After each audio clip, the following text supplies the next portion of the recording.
শীতল ষষ্ঠীর কথা। এক দেশে এক বামুনই বাস করত। তার একটি ছেলে আর একটা ছেলের বউ। বউয়ের কোনো ছেলেপুলে হয়নি। সবাই মিলে মা ষষ্ঠীর কাছে দিনরাত প্রার্থনা করে যাতে বউয়ের ছেলেপুলে হয়। একদিন বউয়ের বাচ্চা এলো। দিনের দিন বাচ্চা বড় হতে লাগলো। এরম করে 10 মাস হয়ে গেল, তবু বউয়ের বাচ্চা প্রসব হলো না। 1 বছর হয়ে গেল, তবুও বাচ্চা প্রসব হলো না। একদিন বউ পুকুরে হাত মুখ ধুতে গিয়ে পা পিছলে পড়ে গেল। পড়ে যেতেই একটা লাউয়ের মতন থলে প্রসব করলো। বউ তাড়াতাড়ি শাশুড়িকে গিয়ে সে কথা বললে। শাশুড়ি কর্তাকে ডেকে নিয়ে ঘাটে গিয়ে দেখলো যে একটা কাকে সেই থলেটি ছিঁড়ছে, আর তার ভেতর অনেকগুলি ছোট ছোট ছেলে কিলবিল করছে। তারা থলেটি নিয়ে বাড়ি গিয়ে দেখলো যে তার ভিতর 60টি ছেলে রয়েছে।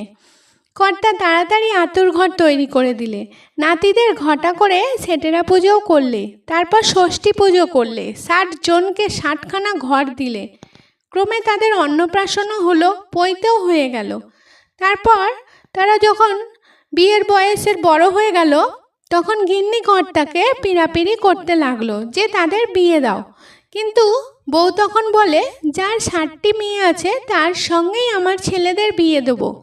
কর্তা শুনে বলে, সর্বনাশ, সে কোথা থেকে পাবো মা? গিন্নি বলে, সবই মা ষষ্ঠীর দয়া, দেখবে তিনি বৌমার কথা বজায় রাখবেন। গিন্নির কথায় কর্তা মেয়ে খুঁজতে বেরোলো। কর্তা কত দেশ খুঁজলে, কিন্তু কোথাও একজনেরও 60টি মেয়ে পেল না। শেষকালে মা ষষ্ঠীর কৃপায় কর্তা এক দেশে দেখলো যে একটি বউ 60টি মেয়েকে স্নান করাচ্ছে। তাই দেখে আহ্লাদে মনে মনে ভক্তি ভরে মা ষষ্ঠীকে প্রণাম করতে লাগলো। তিনি সেই বউটিকে জিজ্ঞাসা করলে, হ্যাঁ মা, এই মেয়েগুলি কি তোমার? বউটি বলল, হ্যাঁ বাবা, কত পাপ করেছিলাম, এই ভগবান এই গরিব বামুনের ঘরে এতগুলো মেয়ে দিয়েছেন। কর্তা তো তাদের পরিচয় পেয়ে বললে, তা তুমি আমার 60টি নাতির সঙ্গে যদি এদের বিয়ে দাও তাহলে বেশ হয়। বউ তো শুনে খুব সন্তুষ্ট হলো। তারপর তাদের বাড়ি গিয়ে কর্তাদের সঙ্গে কথাবার্তা সব ঠিক করে 60টি নাতির বিয়ে দিয়ে নাতবউ ঘরে নিয়ে এলো। গিন্নি বলে, দেখলে মা ষষ্ঠী বৌমার কথা কেমন বজায় রাখলেন।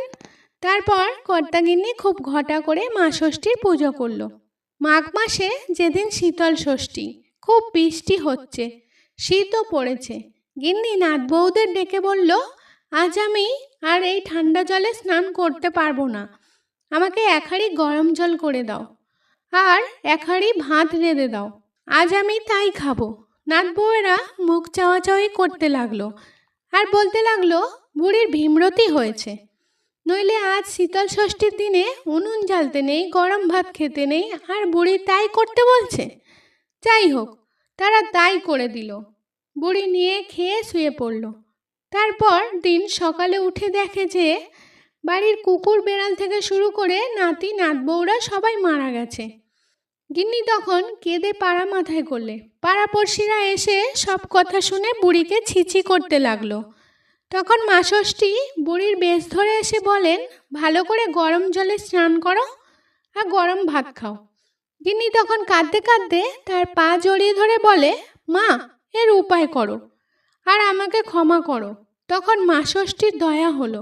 তিনি বললেন, তোর নাতবউয়েরা যে শীতল ষষ্ঠী পেতেছে, সেই ষষ্ঠীর গায়ে যে দই হলুদ আছে তাই এনে কুকুরের কপালে ফোঁটা দে, তারপর বাকি সকলের কপালে দে, আর সেই হলুদ ছোঁয়ানো সুতো তোর ছেলে আর নাতিদের হাতে তাগা বেঁধে দে, আর কখনো শীতল ষষ্ঠীর দিন গরম জলে চান করিস না আর গরম ভাত খাস না। এই বলে মা ষষ্ঠী চলে গেলেন। গিন্নি তখন মা ষষ্ঠীর কথা মতো সমস্ত কিছু করলো। করা মাত্রই সবাই যেন ঘুম থেকে জেগে উঠল।